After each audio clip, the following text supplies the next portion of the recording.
ഞായറാഴ്ചയല്ലേ കല്യാണം, കുറച്ചുകൂടെ തീരാനുണ്ട്. വ്യാഴാഴ്ച എല്ലാം തീർത്തം കണ്ണേക്കാം. മതി, ഇവിടെ ഒരിടം വരെ വന്നതാ, അപ്പൊ ഒന്ന് കേറിയിട്ട് പോകാമെന്ന് വെച്ചു. തട്ടാരേ, ഞങ്ങളുടെ കാർത്തിക എനിക്ക് പണിത് കൊടുത്ത കാശുമാല നല്ല പൊലിമയുള്ളതായിരുന്നു. കണ്ടാൽ ഒരു 6 പവൻ തോന്നും. 3.5 പവൻ കൊണ്ടാണ് പണിത്. ഇത് 4 പവനില്ലേ, അതിൽ കൂടുതൽ പൊലിമ തോന്നിക്കും. മോൻ എവിടെ പോയി?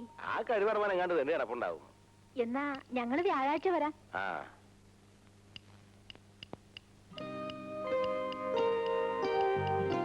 അച്ഛാ,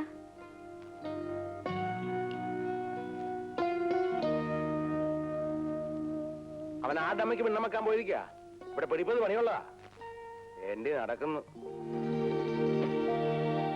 കേട്ടിരിക്കാൻ വേണ്ടി പറഞ്ഞല്ല, അവിടാന്ന് പോയി നോക്കാൻ.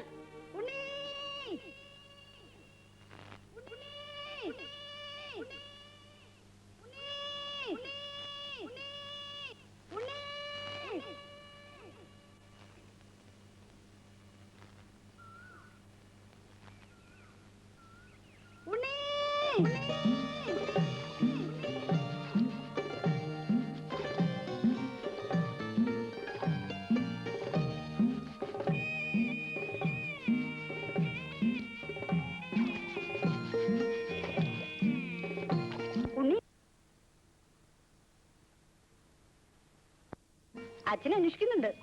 ഈ കൃഷ്ണൻകുട്ടിയുടെ മന്ത്രം കേൾക്കുന്നതിന്റെ ഗമ ലീലേച്ചിക്ക് അറിയായിട്ടാ അല്ലേന്നില്ല. കഴിഞ്ഞല്ല അമ്പലത്തിലെ പൂരത്തിന് ഇടഞ്ഞതായവൻ, അത് നീ മറക്കണ്ട. ഒരിക്കൽ ഇടഞ്ഞെന്ന് വെച്ച് തോന്നുമ്പോ മനുഷ്യരെ പോലെ ആന നിറവ്യത്യാസം കാട്ടാറില്ല. നീ വരുന്നുണ്ടോ ഉണ്ണി? അച്ഛന്റെ തല്ല് ഇന്നും കൊള്ളാനായിരിക്കും പുറപ്പാട്. അച്ഛൻ എന്നാ തല്ലാത്ത?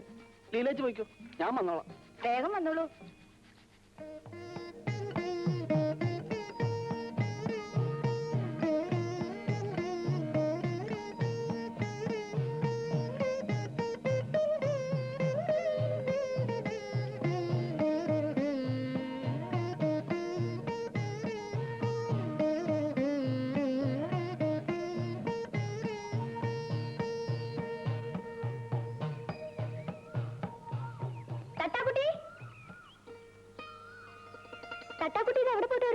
നന്നായിട്ട് പുഴയിലൊന്ന് മുങ്ങിക്കുളിച്ചു.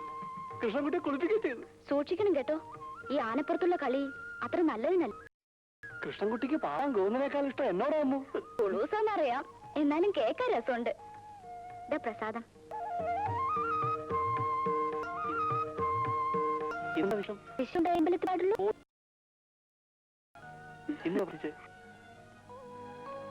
എന്നും പ്രാർത്ഥിക്കാറുള്ളത് തന്നെ.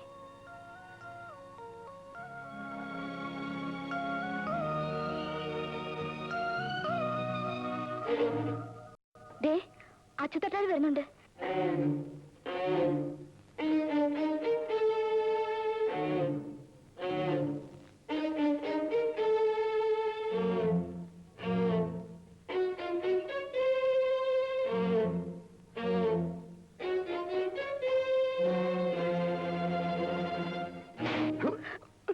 കല്യാണപ്പണിയുടെ തിരക്കിലാ തെണ്ടി അടക്കുന്ന കഴിവറ മോൻ.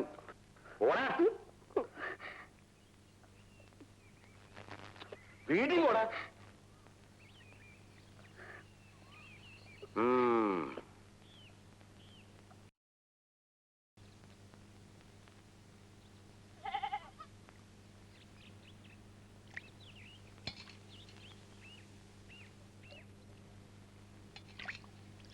എന്തിനാ ചേച്ചി പാടില്ലെങ്കിൽ ഇതൊക്കെ ചെയ്യാൻ പോകുന്നത്?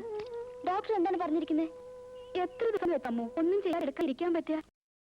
ഓപ്പറേഷൻ കഴിഞ്ഞിരിക്കാന്ന കാര്യം മറന്നാ ചേച്ചി ഓരോന്നും ചെയ്യുന്നത്. ആ ചേട്ടന് ചായ കൊണ്ടുപോണ്ടേ?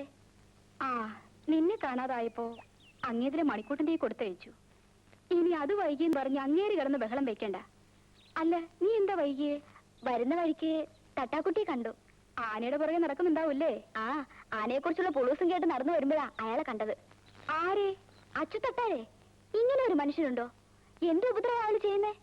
എവിടെയാണെന്ന് അയാൾക്ക് ഒരു നോട്ടില്ല. പണി ചെയ്യാൻ ആളെ കിട്ടിയെന്നും പറഞ്ഞ് എന്റെ മുമ്പിൽ വെച്ച കുട്ടിയെ തല്ലിയത് ഞാനങ്ങ് പേടിച്ചു പോയി. അല്ലേ ചേച്ചി, തട്ടാക്കുട്ടി അയാളുടെ മോൻ തന്നെയെന്നാ എനിക്കിപ്പോ സംശയം. സ്വന്തം മോൻ തന്നെയാ. അയാളുടെ സ്വഭാവം അതാ, ഒരു മുരടൻ. ആ, നീ ചെന്നാ തേങ്ങ ചണ്ടി വെക്കേ. ആ ചെല്ലേ മോളെ. വാ, മതി കളിച്ചത്. നേരം മങ്ങിയ നേരത്തെക്കര മാനത്തെത്തുവതാരോ മാനത്തെത്തുവതാരോ നേരം മങ്ങിയ നേരത്തെക്കര മാനത്തെത്തുവതാരോ മാനത്തെത്തുവതാരോ അങ്ങും ഇങ്ങും നക്ഷത്രങ്ങൾ എന്നുടെ വലയിൽ വീണല്ലോ എന്നുടെ വലയിൽ വീണല്ലോ എന്നുടെ വലയിൽ വീണല്ലോ എന്നുടെ വല അച്ഛനെ ഇന്ന് വൈകുന്നേരം രാജകുമാരി വരും. രാജകുമാരിയോ? ആശാന് തമാശ. ഇന്ന് ബ്ലൗസ് തച്ചു കൊടുക്കാന്നാ പറഞ്ഞിരിക്കുന്നത്. അതിന് ബ്ലൗസിന്റെ അളവ് വേണ്ടേ? അളവ് ബ്ലൗസ് മേശക്കടിയിൽ ആശാൻ ഒളിപ്പിച്ച് വെച്ചിരിക്കല്ലേ. എടാ എടാ, ആ അളവ് ബ്ലൗസ് കൊണ്ട് ബ്ലൗസ് വെച്ചാലേ അവളുടെ ഇപ്പോഴത്തെ കണ്ടീഷൻ അനുസരിച്ച് അതങ്ങൾ കടക്കില്ല. ആശാൻ അവർ തൊട്ടും പിടിച്ച് അളവെടുക്കാൻ വേണ്ടി അല്ലേ ആശാനെ? ഓടാ. നേരം മങ്ങിയ നേരത്തക്കര മാനത്തെത്തുവതാരോ. ബ്ലൗസ് വെച്ചോ? എന്ത് ചോദ്യ രാജകുമാരി ഇത്? അളവെടുക്കാതെ ബ്ലൗസ് തയ്ക്കാൻ പറ്റുമോ? അളവ് ബ്ലൗസ് ഞാൻ തന്നിരുന്നല്ലോ. അതുകൊണ്ട് ബ്ലൗസ് തയ്ച്ചാ രാജകുമാരിക്ക് ഇടാൻ പറ്റില്ല. എന്റെ രാജകുമാരി, ഇത് നിന്റെ കല്യാണ സമയത്തുള്ള ബ്ലൗസ് അല്ലേ? അന്നത്തെ പോലെ നീ ഇപ്പിരിക്കുന്നത്. ശരിയാ, ഞാനതങ്ങ് മറന്നു. പക്ഷേ ഇന്ന് എനിക്ക് ബ്ലൗസ് വേണം. അതിന് 1 മണിക്കൂർ സമയം പോരെ? രാജകുമാരി വാ, അളവെടുക്കാം. വാ.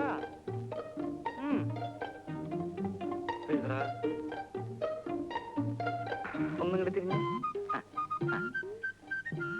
ഇനിയേ ആ കൈ ഒന്ന് പൊക്ക്.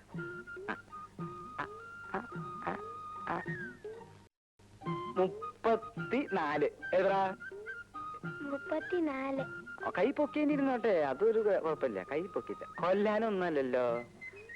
35. എഴുതടാ. 35. തിരിഞ്ഞു. ഞാൻ ഇവിടെ ഉണ്ട്. ഞാൻ ഒരു സ്ഥലത്തേക്ക് മുകളിൽ നിന്റെ അളവൊക്കെ എടുത്ത് നിന്നെ ഞാൻ ഇന്ന് ഹസ്ബൻഡ് ഇപ്പൊ ഇവിടെ ഉണ്ട്. അപ്പൊ 2 കൊല്ലം കഴിഞ്ഞിട്ടില്ലേ വരുള്ളൂ എന്ന് പറഞ്ഞത്? അവിടുന്ന് പിരിച്ചു വിട്ടു. 10. എഴുതാ. 10. 18. എഴുതാ തെണ്ടി. പോക്കാ പോക്കാ പോ. എന്തൊക്കെ ആശാന്?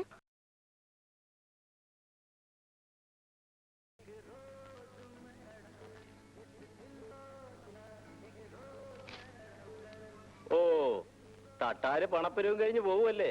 മടി നിറച്ച് പണമായിരിക്കും. കാണാനുള്ള പെമ്പിള്ളേരുള്ള വീട്ടില് തട്ടാര് പണം പലിശക്ക് കൊടുക്കത്തുള്ളൂ. അത് ലോകം പറഞ്ഞ കാര്യമല്ലേ? തട്ടാര് പണം പലിശ കൊടുക്കുന്ന വീട്ടിലെ പെമ്പിള്ളേരെ കെട്ടാൻ ഈ നാട്ടിലെ ഏതെങ്കിലും ചെറുപ്പക്കാർ തയ്യാറുണ്ടോ? കഴിച്ചിട്ടും വലിയ കാര്യമൊന്നുമില്ല.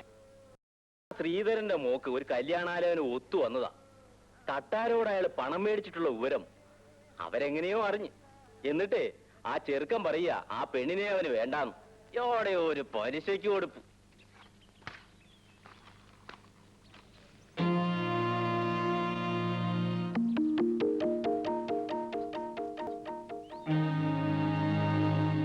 ശ്രീധരൻ ഇവിടെ ഇല്ലേ? നീ എന്തായാലും മനുഷ്യരെ കാണാതെ ഓടി അകത്ത് കയറിയത്? അച്ഛൻ ഇവിടെ ഇല്ല. ആ, തിരിച്ചു തരണമെന്ന് വിചാരിച്ചോ അപ്പം പലിശയ്ക്ക് പോയത്? അതാ നിന്റെ ആങ്ങൾക്ക് ജോലി കിട്ടിയോ? അച്ചുത്തട്ടായുടെ കൈ കൊണ്ട് ആർക്ക് പണം കൊടുത്താലും മോശം വരില്ല. നീ അച്ഛനോട് പറഞ്ഞാല് പണം തരാമെന്ന് പറഞ്ഞ തീയതിയൊക്കെ കഴിഞ്ഞെന്ന്. അച്ഛൻ ഒരിടത്തുനിന്ന് പണം ചോദിച്ചിട്ടുണ്ട്. ഇത് കിട്ടിയാൽ ഉടനെ അച്ഛത്തട്ടാരെ പണം കൊണ്ട് തരാം. പണം കിട്ടിയാലല്ലേ?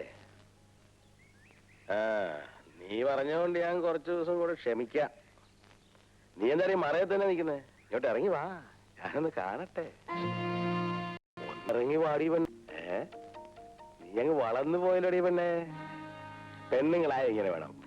നിനക്ക് സ്വന്തം ആവശ്യത്തിന് വല്ല പണമോ പൊന്നോ പൊടിയോ വല്ലതും വേണം, വീട്ടിലേക്ക് വന്നാ മതി കേട്ടോ. ആരാ മോളെ? ഓ, കല്യാണത്തുള്ള സുഖമില്ലാതെ കിടക്കുകയാണല്ലേ? വിളിക്കണ്ട, ഞാൻ പോവാ. ഞാൻ പറഞ്ഞു, നീ മറക്കണ്ട കേട്ടോ.